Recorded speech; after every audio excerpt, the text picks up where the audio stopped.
Happy Thursday, gentlemen. Cheers to you. We traded Mark for 4 bottles of whiskey. That's a good trade. That's a good deal. You think he's watching us right now? No, he's not. Where is he's like he's in Alaska, actually. He's like slave labor. That's what I sold him for. He's halfway to Russia now. He's been shanghaied. I think you get the right deal there. Damn right I did. Awesome. I like this. Wow. Okay. Well, tonight, guys, tonight's show, King of the Hill series, is back. It's back, and we're gonna get into it. The Bourbon King of the Hill is coming back for a fight off, and we got 2 new contenders tonight. You guys want to talk through those and see what we got? Yes. So tonight we are starting with the American Single Malt. So this is our first head-to-head. It is, first King of the Hill for American Single Malts, and we're starting with 2 of the kings in the market, Westward and Stranahan's. They're obviously 2 of the biggest, oldest names in American Single Malt whiskey. They do almost exclusively, if not exclusively, American Single Malts. This is their bread and butter, and they do it well. And we've got 2 of their core going as well. So first we start off with Westward Whiskey Original. Is that right? Okay. 45% ABV, 100% malted barley. So new charred American oak barrels, though. So that's going to be kind of going to taste like bourbon. I don't know. It's not. They're not using used barrels, so we'll see how that works. So that is their flagship, rich, bold, and I guess it's structured like a bourbon because of the oak and because of the way their fermentation does weird things like. This is their core. This is their core bottle, right? Yep. Okay. Yep. All right, and then Stranahan's. You guys want to talk? Yeah. So Blue Peak, Stranahan's is out of Colorado. So 43 ABV. We've got a Solera system in New American Oak. So they're pouring in the top, taking it out the bottom. So it's a constant refilling of the barrel. So it cuts down on, I guess, there's variation in batches, essentially. Arguably less oak influence too, then, right? Yeah, probably. So it should be a smooth, easy drinker. But both of these distilleries do an excellent job with American Single Malt. So this should be a really good battle. Big hitters. Yeah, for sure. And they're both wearing blue. Look at that. It's a blue off. So, all right, so we got 2 colored glasses. We have the green and the red representing. Who wants to go first? Andrew, you never go first. Why don't you go first? Let me cleanse my palate. Then I had some. So before we started here, we poured a small dram of some Teeling. I did, at least. I think you did as well. You poured. I got Oak Cross. Cup of Spock. So. Yep. All right, so we'll start with the red glass. All right, then. Oh, it's kind of a neutral nose, not hot. Nothing unique or weird about it. It doesn't smell like a bourbon. It smells malty. That's kind of the whole point. Are we going to nose and taste, or are we going to... You do what you want to do. We're not going to stop you. So I'll let you guys go on the nose. So that struck me as a kind of a middle-of-the-road whiskey. Nothing stood out. Nothing awkward or angular on it. No acetone. But I'm not getting a lot of rich nose, floral notes, things like that on it. What did you get? Yeah, I think it's lovely in the nose. One of the things I got in the nose was almost like getting ready to grill. I'm not sure what the substance is, what you're grilling yet, but it's got some grill tones to it, maybe some mint, some charring. Like when you're warming up the grill? Yeah, a little bit, maybe some almost grilled vegetables and stuff, some kind of charring. It's nice in the nose, actually. I get a lot of there's some fresh herbs like mint. So I get a little bit of mint. I get some fruity notes and some floral notes to it. Go ahead and hit it if you want. All right. Hit it with water or hit the palate. This is like a snake draft here. Just going back at us. All right. That's a full-bodied whiskey. It's a bold whiskey. Clark. What's the ABV in this? Well, one of them? Both of them? The Stranahan's was 43. So they're roughly in the same ballpark, I think. Really? Okay. I think Westward was 45. I don't remember. Yeah, they're both close. Pretty actually full-bodied. I thought the nose was very nice. The palate lines up very nice with it. Lots of fruit notes. It's still got the fresh mint and parsley. So there's an herbal quality to it a little bit. It's got a little bit of a candy note on the end. It's chocolate. There's some chocolate in there, and I will agree with you on tea, like spiced tea, different teas, not overly spiced, but it's got a little bouquet. It's like eucalyptus or something. It's really nice and really well balanced. Like it's got a lot of flavor components going on, but nothing really overwhelms. It's all just kind of blended pretty nicely. Nice finish too. Actually, oaky. So it's not my wheelhouse, but I will say it tastes like you're walking through a forest. You know, you got like pine trees and some of the eucalyptus. I mean, I'm getting eucalyptus. It's like blowing up my palate right now. So I'm not real fond of that. So we'll see what we go from here. All right. Try that green. Well, let me nose the green. Oh yeah, this is much more malty. I mean, like total malt on the nose. Very different than the other one. I mean, it's almost cereal on that. If you want to go ahead, Sean. All right. Yeah, I need to. All right. So green. Cleanse my palate after that taste. Oh wow, it's almost got a grain. Yes. Like a fresh milled grain like to Cheerios or it. something. It's not malty like bread or anything like that. It's more about the grain note to it, but it's nice for sure. It's probably going to be more my wheelhouse based on the nose. That's a different nose altogether, isn't it? It's a completely different whiskey. Yeah, Get into it. I don't know what I'm getting. It is cereal, almost like Weetabix or some kind of maltiness, weedy stuff. Interesting. I love Weetabix, by the way. Grew up on that stuff. So good. Yeah, it's like a wheat cracker. Mm-hmm. The palate really lines to the nose. I would agree. Or I think so. That one's nice, but it doesn't have the complexity of red. I think I agree with you on that. I think the red has, while it's not my wheelhouse, it has nuance to it that I get the eucalyptus, but I'm also getting these other kind of characters. I don't know. That's pretty good. I mean, it's a nice down the road middle, like malty whiskey. Yeah, it's kind of like a monkey shoulder or something. Maybe not as malty as that, but it's almost like kind of a decent version oakish. It's kind of a nice light malt. It's got the malt flavor, and that's what it's doing. Yeah. Yes. And it does it really well. Yeah. It's not playing any other cards. It's just going down that lane of malt. Yeah. The nose is like you walked by the grist mill where they were breaking up the barley, and it smells like that. Yep. It's like there's not. To me, if I were a whiskey maker, and I know these two are their kind of like entry level whiskeys, this is the kind of whiskey that I would want to make for my entry level, so that I could do some interesting caskings with it and add some depth and character as it aged a little bit more. But this is a good, solid like backbone whiskey. I probably overwatered these boys. I'm sorry. Totally. I would compare it to like a Klein Leash, as far as like it's just like got a really good backbone flavor to it that you can add different things to and bring out different flavors. Yeah, so the red one is so grain forward. I'm not getting much cask influence there. I appreciate both of these, actually. Okay. I think we started off with the red one first. I like the fruitiness of it. I like the... We started with the green one. Or whatever one we started with first. Green one was the one that had eucalyptus and mint. And yeah, I like that one. But the red one with just the malty lane, it's like, hey, man, I'm not messing around. This is what I do. Yeah, and it's a great entry level American single malt into the barley world. Yeah, I mean it's really good. It does what it does very well. No complaints. All right, so we got water on both of these, right? Yeah, I poured a little heavy hand, both of them equally though, so they're both the same amount. But this is balsa wood in the nose now. So I wondered if that was my if it had the maltiness left over from the previous whiskey. You have to rinse because I'm getting more malt on that green one now. Oh, that's good. Wow.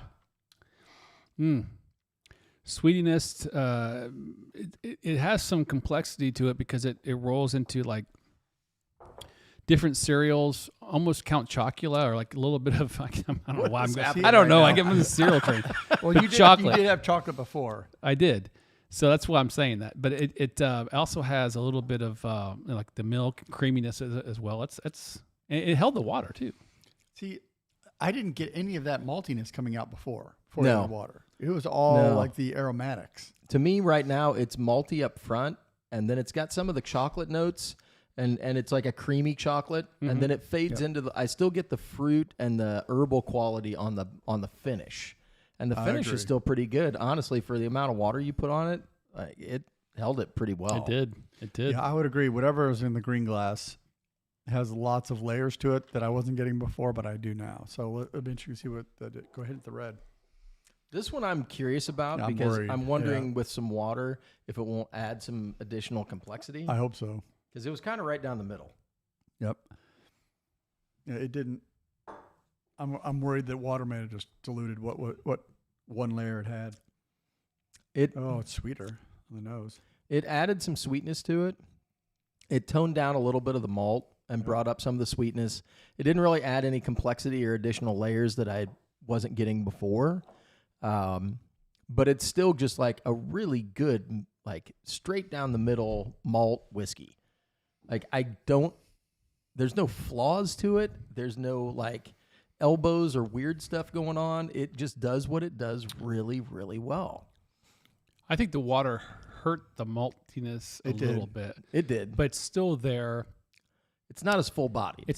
And it has a little bit more of like an English cracker taste to it too. A little bit of that's exactly. Dude, when you say that, that's what comes in my head. Right. Too. I mean, but it's good. I mean, it's solid. I actually really love the fact that it's not playing anything else. It's just like, hey, I'm a malty man. This is what I do. But that green, whew. Yes. I would argue both of these are better with water tonight. Do you agree? I think the water without water on red's better. Yeah, I would probably agree.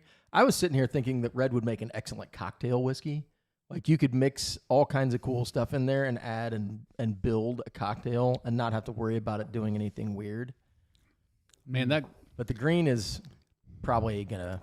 That reminds me of like a Bunnahabhain 12 or something. It's got really? It's got not nearly as potent as the Bunna, but it's got the flavor profile of the Bunna 12 a little bit. But man, Virgin Oak and Bunnahabhain's what I'm going for both of these as far as the lanes that they're in from the Scotch world. Okay, so are you picking the green glass or the red glass? Well, I'll tell you, if I had Bunnahabhain and Virgin Oak, I'd pick Bunnahabhain. I mean, I like them both. I really do like both of these for what they are. I think there's just the flavor profile green it's hard to compete against. Yep, I agree. Green has just more interesting layers. It's keeping my attention a little bit more, whereas the red is just down the middle, like just a solid malt whiskey. That's it. I agree with you on that. I think while green may not have been my wheelhouse, I think it is a more complex and more interesting whiskey and would be more interesting to discuss, like the 3-4 of us together. That's fair. Let's talk through green over the red. It's got a lot going on. I appreciate them both, but... So we're ready to reveal? All right. Yeah, let's see if I can get this dram cam working here. All right. No, can't. Nope. No dram cam tonight. No dram cam. All right, so the glass, the red glass is the blue sticker, and it turns out that the red glass is the Stranahan's. So that's the by default. So green is... The Westward is green. So that's the winner, the Westward. Yep. Westward wow. won. The OG. So Westward pulled it out over the Colorado. Don't sleep on the Stranahan's Blue, though. It's a quality dram for that maltiness of it. Honestly, it's big and malty. I don't know if I'd put water on it. I think just drink it neat. It was enjoyable. Do we have price points on these guys? I thought we did. I don't think we did. I didn't have them. No, I don't think I have. I'll look them up while we're talking here in a second. Fair enough. I'm curious though because I see both the Stranahan's I for sure see in Total Wine. The Westward's not as much, but it's not as common. But I still see it quite a bit. You see them around. Mm-hmm. It's harder to get in the middle of the Midwest anyway. Yeah, I will say I'm wondering if the fact that they pride themselves on like a brewing, and trying to develop some complexity on the front end of the distillation process doesn't lend itself towards more complex whiskey on the back end. Yeah, I know Stranahan's. Excuse me, Stranahan's is high volume, aren't they? Aren't they like really cranking whiskey now? They do a fairly decent amount. Okay. I think both distilleries don't mess around too much. Isn't Westward in some struggle right now with trying to they just do some they're okay. They're just doing some reorging, if you will. Yeah, of some and stuff. selling some inventory. Yeah, I think they're fine. They were distilling it at such a high rate they may have been building up a little bit too much inventory. So that's part of the changing whiskey or the changing spirit market with the little bit downturn in brown spirits. So there's definitely some things changing. Yeah, sure. In the whiskey market. Quick price check, roughly 40-ish for the Stranahan's Blue. That seems right. 75 to 80. Oh, so almost double. Almost double. Well, it better be better then. So it kind of fits the same Virgin Oak and Bunnahabhain profiles as far as honestly, what you're getting. Like they were both pretty decent. Actually, for $40, I tell you, that's bad. I'll drink this every day. This is delicious. To me, that's better than a $40 bourbon. Solera finished too. So I mean, we got consistency. Yeah. It was solid. All right, what's on the agenda for the next one? All right, so let's push these out. I guess we can move them back behind. I gotta find them. Hold on. Organization. All right, we don't. I don't know. I don't know which if these glasses are in front of the bottles or not, but we've got two bottles. We've got Eagle Rare 10, which won last week, and this year this week the challenger is the 1792 single barrel. Mm-hmm. That looks like the Sazerac Kroger Barrel Select. Interesting. Yeah, Kroger selected this one. This is a Kroger Select bottle of 1792. All right. It's a high-rye. So mash bill. Oh, I love rye. Do you really? Rye. So if I get an old fashioned out at the bar, I always ask for a rye. I don't want a regular bourbon in it because it adds more spice and more character to the whiskey. Isn't old fashions normally a rye? No, well, it depends on the bar you go to. They have bourbons, but usually it's like barbon plus all the sugar. It's kind of like a martini. Like, you can get it with whatever you want. You can get it whatever you want. Mix it up however you want it. An old fashioned with Lafroig 10 is that is old fashioned. Anyway, so we've got the King. It's won twice now as the Eagle Rare 10, Buffalo Trace Distillery, right? Coming in at 45 ABV or 90 proof. It's a low rye, 10 years old as well, and it's been beating up people left and right. So I'm curious to see. It's a pretty solid bottle. How it's going to compare against this one. And this one, that my buddy Tim, he's asleep right now, but he'll be listening to us on his ride tomorrow at 3 a.m. These are all his collections he's lent to us. Nice guy. This is the one he suggested against the Eagle to see what we can do. So, Andrew, but it's a high rye. I know. So 1792 small batch Sazerac. So is it using the Sazerac mash bill? But anyway, it's 46.85% high rye mash bill, which is I think going to be unique and may give it away. But the interesting thing is, these are from the same distillery, the same company. So there's got to be similar characteristics. I assume. Well, I don't know. We'll see about that. Do they run the stills the same? Do they barrel at the same ABV? Do they? Well, all those questions can kind of come up. I'm going to look up the prices when you get started on the sniffer. All right. You start this time. Is it me? Yep. All right. So we're going to start with the blue glass. This is Blurple, I guess, right? Yeah. All right. Is that the thing now? Blurple?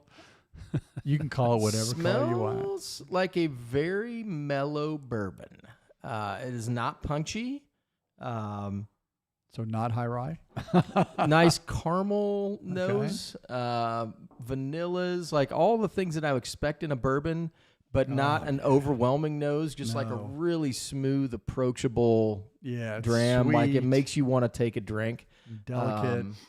Like it's actually a really nice whiskey. Price wise, I just looked them up. I mean, again, this is MSRP, but Eagle Rare 10 is like 50-ish, I think, and then this is like 30-ish. All right. Really? Well, huh? So secondary market like $400. I don't even know. I don't pretend to know that stuff. I just assume it's high. Eagle Rare is close to 100 on the secondary market. Yeah, I don't even know anyway. Ridiculous. What'd you guys get in the nose in this one? Just a really nice bourbon, like light, like everything I would expect in a bourbon, but just a really nice, approachable nose, like beautiful, really soft, sweet, and soft, and not. Am I starting to like bourbon, guys? Because I'm not getting the corn like I used to. Maybe you're doing it wrong. I mean, because I think the oak is well balanced in the nose. Yeah, it's just it's nice. It's a subtle bourbon, oak cedar kind of nose on it. Yeah, that's a good call out. Oak cedar. Yep. All right, so gold is our next glass. Actually, the nose on this one is pretty light as well. Lots of similarities. It's got a cotton candy, but it's also got a licorice to it. So I mean, like interesting, but again, not a punchy, like in your face bourbon nose. Just really soft and very nice. Is licorice a normal bourbon call out? It's more of a rye. Rye. Yeah. Okay. Mm-hmm. That makes sense. Which may indicate something going on here. Possibly, but you don't know. There's rye in both of them. Yeah, there they is. both are rye. And I would agree. I think when I just nose the blue and the gold together, and I think the blue has a more rich, kind of robust, whereas the gold glass is a little bit thinner, lighter, delicate kind of nose on it. Yeah, I would say this is the gold here is more potent, but it's even got more potent? of it, like by just ABV. Oh, concentrated nose, okay. like has more things going on to it. Like I'm getting like sherry on the nose or something, some kind of sweet cherry smell to it. so cherries and like leather and Yep, all the tobacco above. and all those kind of things. Yeah. Interesting. Okay. Hmm. All right, so we're tasting the blue glass now. Blurple is big and bold on the palate. Like Blurple. it is not messing around. It is kind of the opposite of the nose. It's got some Yep. right. It's coming at you. It's got the caramel, strong vanilla. It's got some of the rye notes that I look for. That grassy, licoricey kind of thing going on. But fairly well balanced, I would say.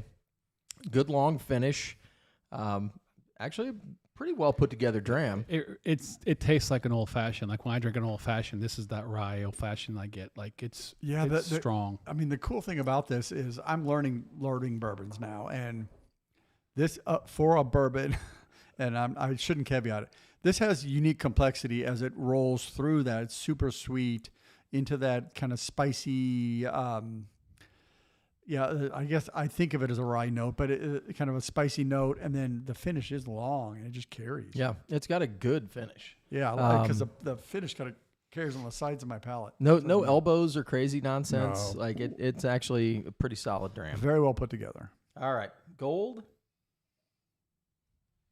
I don't know. I thought that was a little edgy, actually. Oh, It's hot. Yeah. so that cotton candy comes out. On the gold, it does. Yeah. I don't get, because the gold, I thought I got a little bit of the rye nose. I don't get any of that on the palate at all.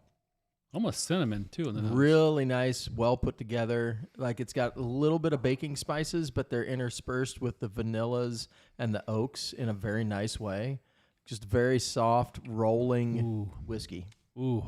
No, I'm getting the rye kick. And a little The bit of cherry licorice. on the back. It's definitely cherry on the finish. And some black tea. It's got a tannic. This one's got a lot going on to it, There's actually. some sourness in it too. Like, Yeah. yeah. Man, both of these are actually pretty good comparisons. I mean, I don't know that either one's edging right now. I would say maybe the gold. I'm going to go in for both. I would say blue wins on the nose. And I think blue has a better flow of flavor through the palate, whereas the gold kind of jumps and starts and doesn't. Yeah, I think I am leaning towards the blue at this point, but I want to try the water. The blue to me had a little bit bigger palate and more things going on. I like the finish a little bit better. You guys good with water? Yep. Okay. Go. But I actually think I liked the gold on the front palate. It was, I kind of liked the cotton candy and some of the things that were going on. I think your cotton candy is there on the gold. It's a little sweet for me. I think the gold had a little bit more complexity to it. I feel like the blue's still a little edgy, but they're both in the same wheelhouse to me. Yes. I'm not getting a whole lot of major differences. Both have some complexities, but I feel like the gold's just more rounded at this point. They're like cousins. Yeah. Like they're It's like it's like they're from the same distillery. Are they? Right?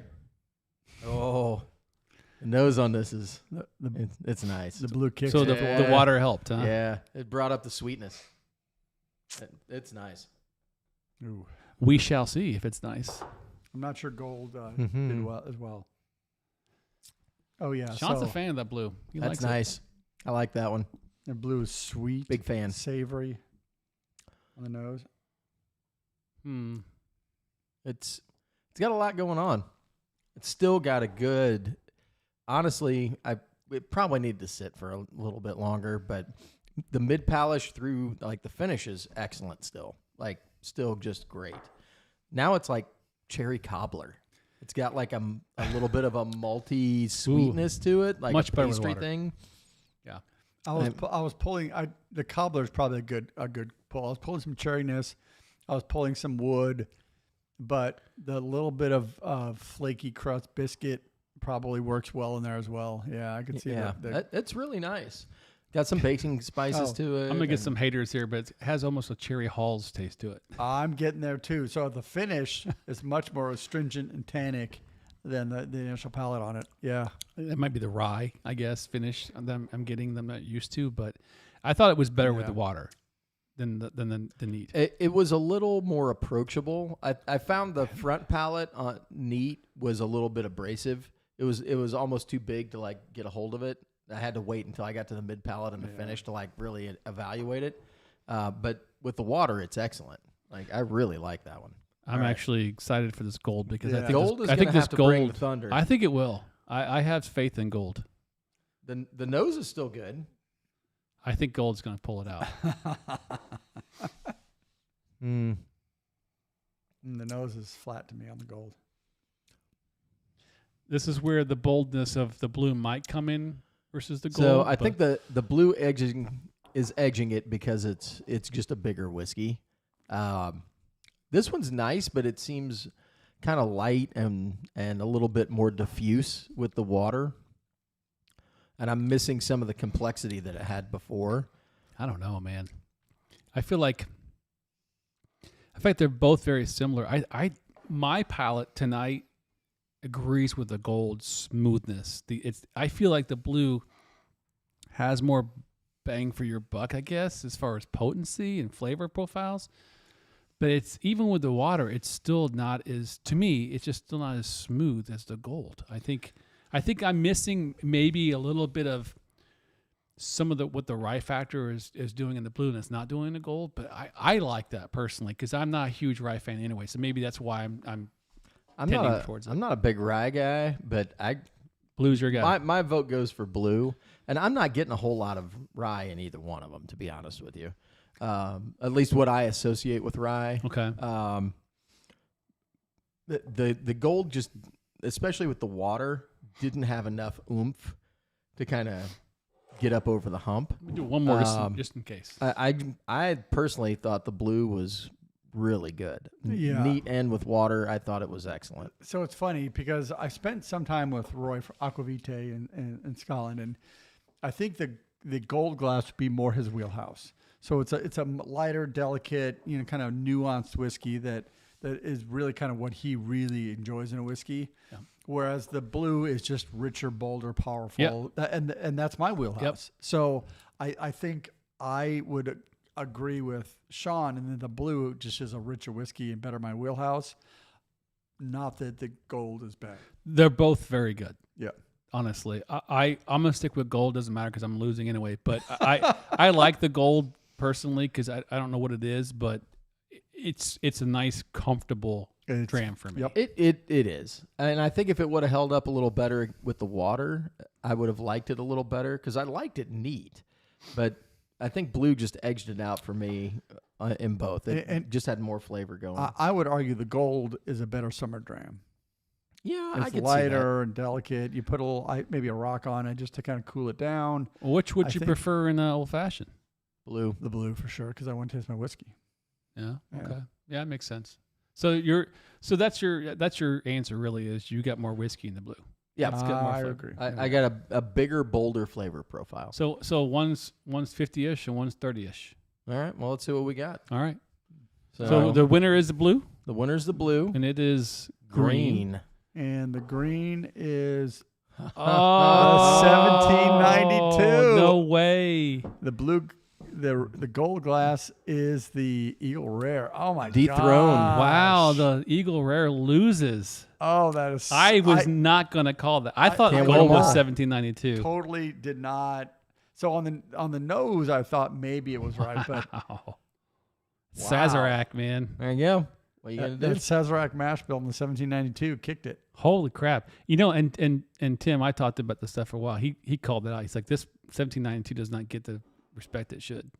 He knows his bourbon. I've heard some good stuff about it. Wow. I've had some bourbon people that I know. that Down have been goes telling the me. king. So I have an Eagle Rare 10 in my bar, but I do not have a 1792. It sounds like I need Well, to for get one of those. $30 before everybody's like, we Jesus. should allocate this. $30 for this, and that's a bold. I think That's you good. can- I think Good you can find bottle. 1792 at Costco too. Probably. I've seen it there. I'm sure. That's good glass, man. Crazy. So our winners tonight, holy crap. 1796 Sazerac or Kroger pick. Yeah. And the Westward. That Westward. Boom. That's good stuff right there. I'm a fan. I Yeah. like it. Plus, I got the cool bottle. Now I will tell you that Westward is maybe a niche flavor profile. It's a little bit. I don't think unique. so. I thought it was. Well, I thought I it was think I know what you're interesting. saying. It's I guess the question is, would you say that is the definition of American single malt? I mean, No. I wouldn't think so. I mean, No, it's got It's American- a bold, unique whiskey. I Sure. think it is a very good whiskey for the terroir of Correct. that area, right? You've got brewers, you've got that whole brewing culture, The IPA, you've got yeah. winemakers, you've got like it's that whole area does a lot of like really interesting, trying to bring out unique flavors, and I think that brings it to the table. yeah, absolutely. It shows off what they do out there. Agreed. So Yeah. I think that's fine. Yeah. Wow. So we've got some comments here. I'll call out, and everyone just posted one. If you like the 1792, the full proof is the bomb, and I believe San Francisco. Yeah. award several years ago. Oh, okay. Wow. It was I good, don't know anything about it, but it's a cool bottle too. and you can find it. You can find it. It has At least right now, It hasn't anyway. become allocated. Now after this review, it might take off. Yeah, so be we'll careful. So the rye won tonight, and the ASM No. Westward. Oh yeah, I guess this That's is all the right. Yeah, I can finally find my Henry McKenna again. So that's good. Oh yeah. now, if Elijah Craig could just bring back the 12, I'd be in business. Elijah They're Craig. not going to. Yeah. Motherfucker. Oh, he's coming back. Hey, where's Dr. Scotch? Is he in? He's got some trivia Oh to talk yeah, about. let me go see if I can find him. Okay.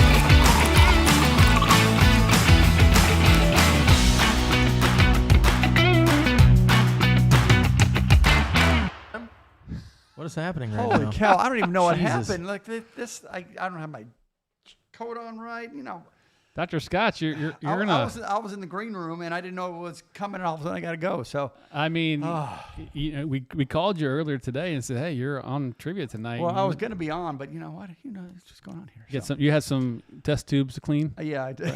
Yes, beakers. I was cleaning some beakers. Yes, Well, that's what's going on. I wish the green room were closer. We could use the old intro.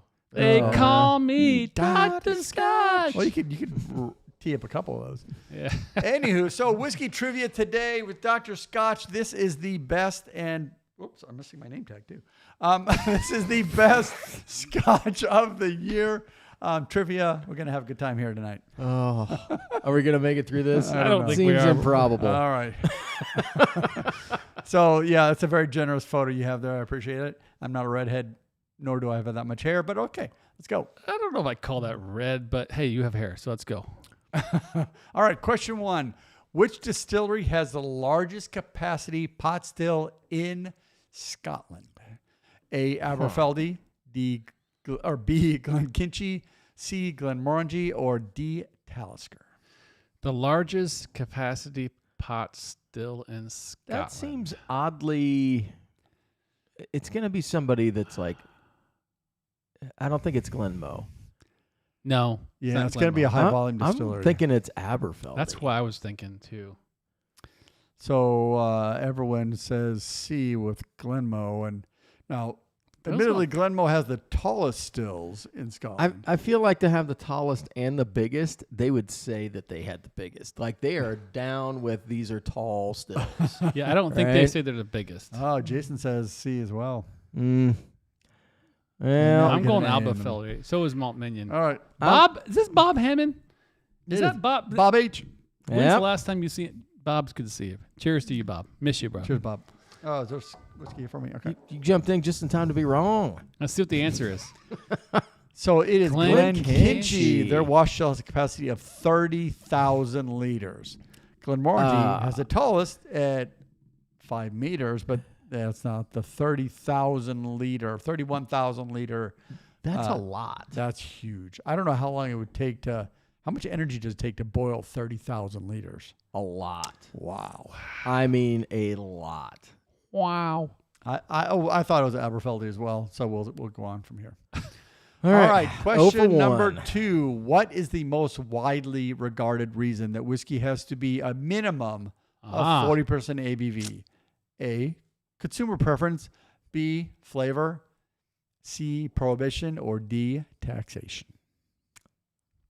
I mean, I feel like if there's ever a rule, it's always about taxes when it comes to gotta booze. be taxation. That's pretty safe bet because, consumer preference. They don't care about flavor so much. It's not capitalized either. Well, and consumer preference is like, I want more whiskey in my whiskey. Right. And prohibition, well, that didn't work out. No. So, I mean, technically A and B are correct as well. I would say. I mean, for the masses, most people want it lower. Yeah, please don't give me a 32% ABV whiskey and call it whiskey. But it has to be D. Yeah, I would agree with you on that.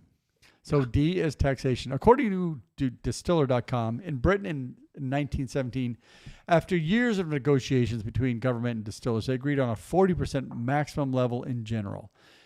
Or that'd be minimum. Anyway. In the U.S. after Prohibition, 40% was widely adopted. In addition, at the time, governments all over the world generally tax higher ABV products at a higher rate. So if you're below 40%, you get one tax rate. If you're above 40%, you get a different tax rate. And so, if I have a tax rate above 40, I might as well get as many bottles as I can out of that 40 and get bottle at 40. Sounds logical. that seems fair. Yep. All right, question 3. What is the function of a rummager in whiskey production?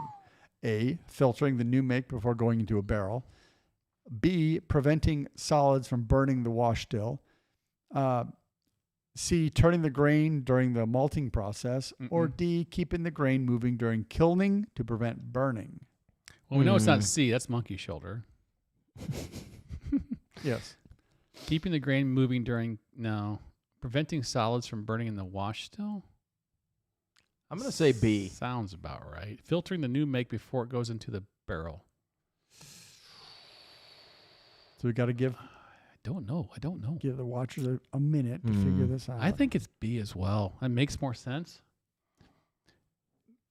So this is one I actually do know, so I'm not going to give it away right away. Oh. I mean, it is Dr. Scotch's I assume that Dr. Scotch knows all of them. That's the whole point. That's why you're reading them, because it would be unfair if you were... he's doing something with you this. Think of a rummager kind of like... I think a rummager like a trash dumpster or something. You're rummaging the crap. Well, it does keep the stuff off the bottom of the still. So I would say that's D then, based on what you're saying, because it's a moving piece. You don't want it to burn. Or B. Or it's B. So let's see what the answer is. I'm going to go B, original answer. So it's B. B. It is. The rummager is a copper chain rotating at the bottom of the wash still to clear any solids. Distilleries that use direct fire stills, such as Glenfarclas, employ rummagers to prevent solids from accumulating at the bottom and burning. If they start burning, then you're going to taint the spirit. I mean, it's kind of like, cooking with a bunch of liquids, right? If you don't constantly stir it, it's going to start That's exactly. And direct fire is worse because there could be some real hot spots. Honestly, you want that steam jacketed kettle. That's the best way to go. Yes, that is the best way to do it. All All right. right. Question 4. What independent bottler based in Glasgow features branding and naming conventions with a musical theme? So that'd be A, turntable, B, track number 5, C, compass box, or D, decadent drinks. Well, Compass Box is good because it is in Glasgow. That was a good pull in there, either Justin or Joe. I'm going to go with A because it feels like the most logical answer based on the answers. I don't No know. clue. Track number 5 seems like it could be a thing. I got to go with B. You're going with track number 5? Okay. Oh, Malt Minion and Jason's A. Which I'm going to say A. Sean, pull back there and arm of yours and grab us a nice scotch when you get a chance. That seems fair. All right. The answer is Turntable. Founded by brothers Gordon and Allie Stevenson, the brand focuses on creating unique blends that balance tradition with creativity. The name Turntable reflects their love for both whiskey and music, aiming to craft blends that evoke an experience similar to listening to a great album, layered, harmonious, and memorable. How many people watching tonight have ever listened to an album where you have a turntable, you place the needle, you listen to the front side, you turn it over, listen to the back side? like as in now or have I ever? No, like have you ever? Like, Of Oh, course. God, yeah. Well, yeah. well, yeah, but we're old too. So that's the question: is how many people out there have ever listened to an album as an album? I mean, Actually, all there- of my kids. yeah, Oh, okay. All Okay. 3 of them have turntables. there's a huge like underground thing right now of turntables Yep. and records and stuff. because They're making it's them high fidelity audio. right? Well, high fidelity. My son buys vinyl albums for all his speed metal bands.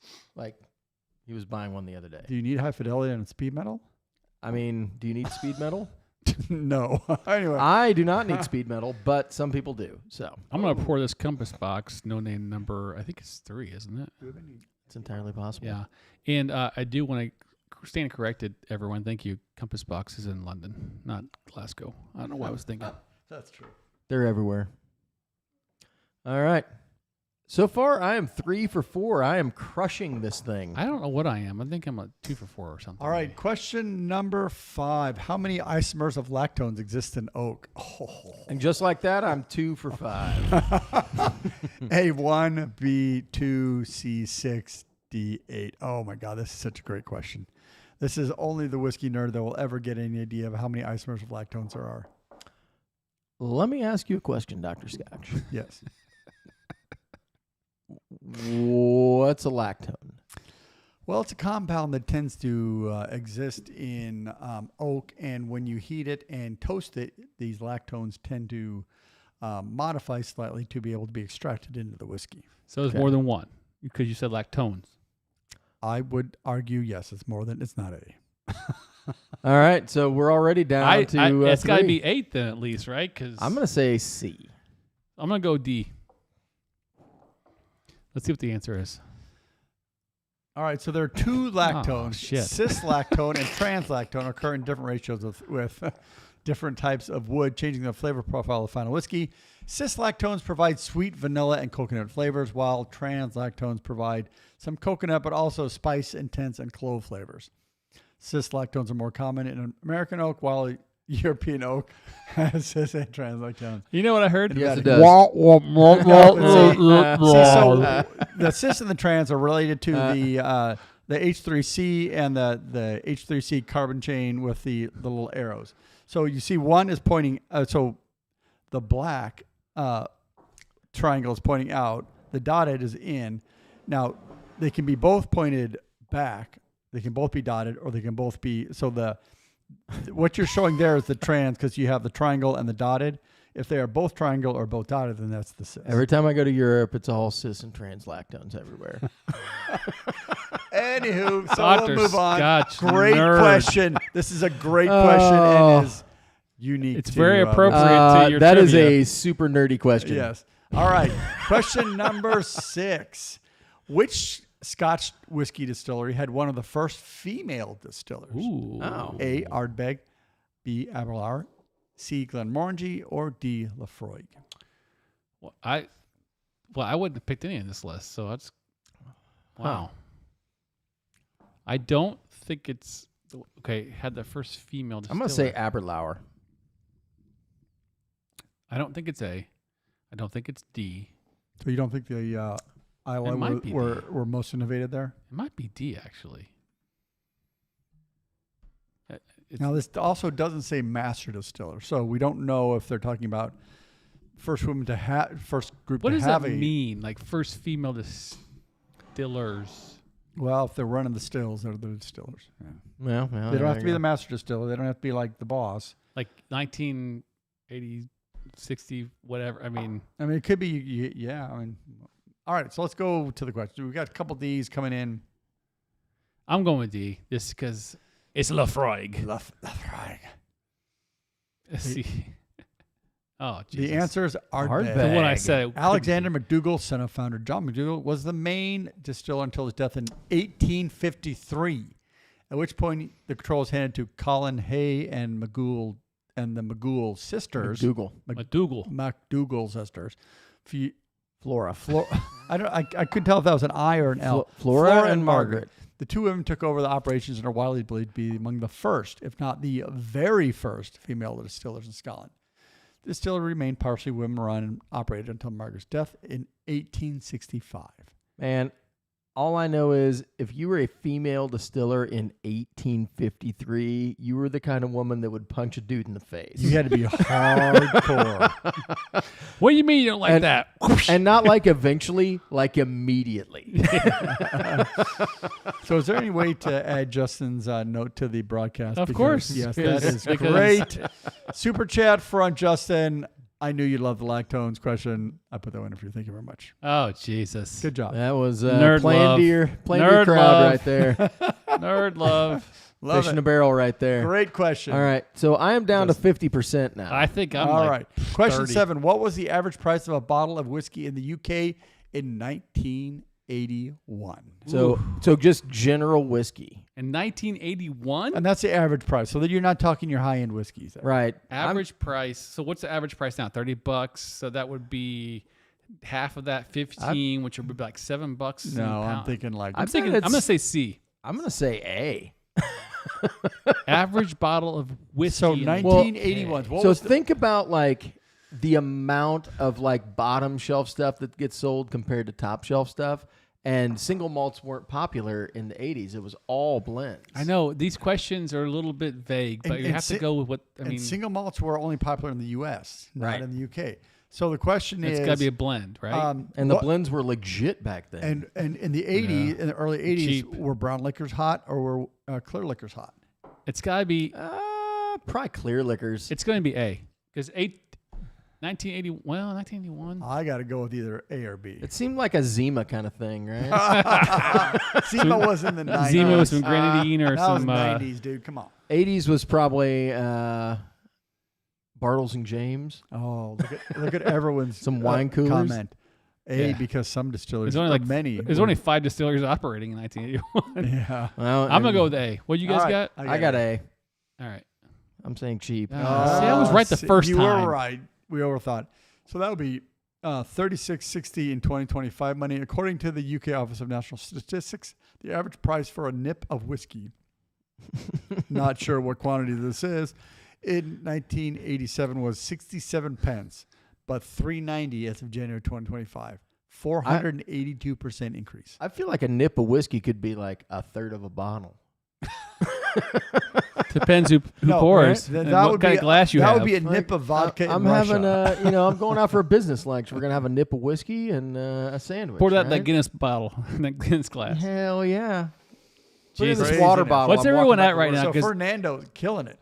I'm pretty sure I'm like 3 for 7. You I'm got at 3. Yeah, I've been holding steady at 3 for a while. This no name is delicious. That's no It's joke. so good. So good. All right, the 80s were the I best. still of can't times. believe Ardbeg. That's the first one I blew off. I'm like, nah, it's Ardbeg. God damn it. All right, question number 8. How many whiskey distilleries were operating in Scotland at the beginning of 1944? A1, At the beginning of 1944. B10, C20, Wow. and D25. It's definitely more than one. I don't know. So that was in the middle of World War II. Because they couldn't. Well, a lot of them switched. rationing. They moved from whiskey to and prohibition. Well, that was later. No, that was or Prohibition was before that. They didn't have anybody to run the stills. So didn't Mark talk about what is it? Yeah. VAT 69 Yeah. that they had in the. yeah, but that Yeah, So was it's more than well, one. Well, but at the beginning of the war, like the first year of the war, they produced a bunch, but then the rest of the years they produced rationing. almost nothing. right. So that was when everybody was gone. So I'm thinking it's like I'm gonna say 10, 10. but it might be 1. No, it's, I don't believe it's one. I believe In it's Scotland. D. I'm gonna go D. 25. I'm going to say B. Well, I'll go C just to make sure we cover the ground. And it's here. 1. If it's 1, I'm done with trivia forever. And the answer God is 1. Damn it! Because of severe grain restrictions due to the war, according to Yep. Scotch Whisky Industry Record, H. Charles Gray, there was only one distillery operating at the beginning of 1944. Some internet searches suggest there might have been Cambus. It was built in 37, but records are sketchy. So who was making VAT 69? Was it... Well, but it was a blend. So they were just taking shit that was They just already blended it. Yeah. laid down and just putting it together. Oh, that's possible. I didn't think about pulling Right. from casks. Yeah. That's what they were very doing. possible. Wow, that is a great question. It makes sense in historical terms. One distillery. I feel like the fact that I'm That feel- tied with Malt Minion makes me feel better. This question feels tricky. Chuck, you gotta Well, start it's- picking some different answers It's for me. trivia. Though. It's supposed to be tricky. All right, question 9. In which year was Glenlivet the best-selling single malt Scotch in the U.S.? In the U.S. 2001, 2003, 2007, or 2009? All the aughts. Remember back to the aughts. Mostly. My daughter was born in 2001. I'm gonna say A. All right. Well, okay, I'll go with C then but- because of that. But my son was. I had a son born in 2003 too. So I'm still gonna go with A. I'll go with C. There you go. If we're doing birth dates, There you go. Because I have no idea. I had no clue. Glenlivet was the This was best prior to the selling- Macallan. And Glenmoe and all those others that are doing great. Brian M says 2011, which I don't think is available as a choice, but we'll go from there. I like that. All right, the answer is C, 2007. 4. According to the Beverage Information Group, via the Adams Handbook Advancement. See, I love the fact these are referenced. You can look this up if you question it. It's cited. Glenlivet sold 255,000 cases out of 957,000 cases of single malt, which is 26%. That year, all Scotch sold in the U.S. totaled 9 million cases. Good Lord. 9 million total cases. I'm gonna get in trouble. Most of them at Thai restaurants. But So that means 8 million cases of blended. Oh, yeah. Like yeah. Johnny Walker. For I mean, sure. Johnny Walker, Doers. crazy, man. Yeah. It's a crazy amount. question Chivas.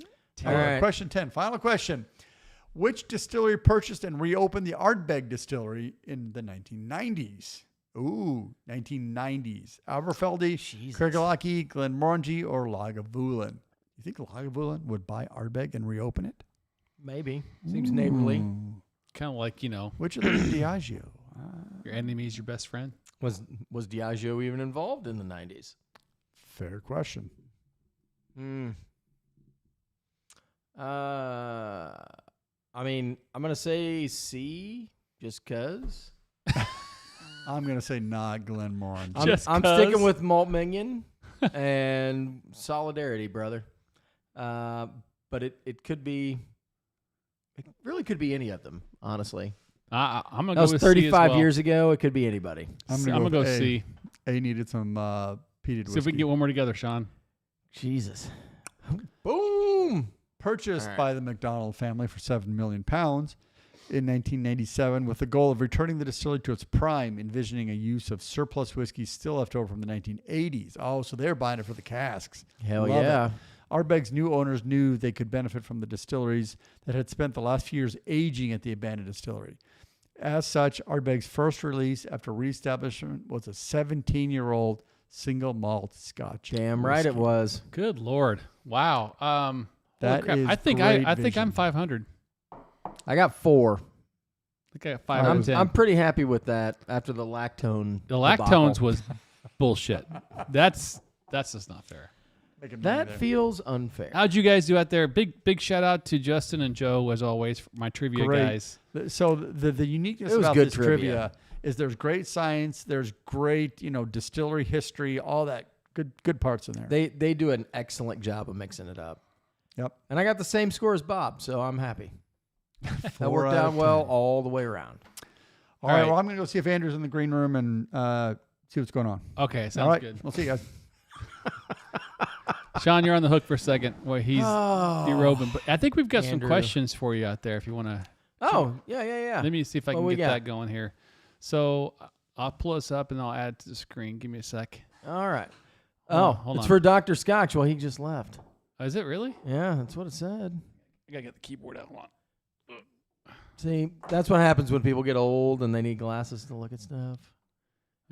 Dr. Scotch is a slow man, isn't he? I don't know what's going on here. What you got for me?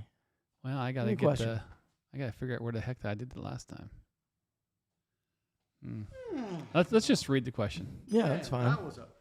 I can definitely do that. That was a great nap. What's going on, guys? Hey, man. You had a good nap, did you? All right. Well, this one's for Dr. Scotch, but you're going to have to take this, Andrew. All right.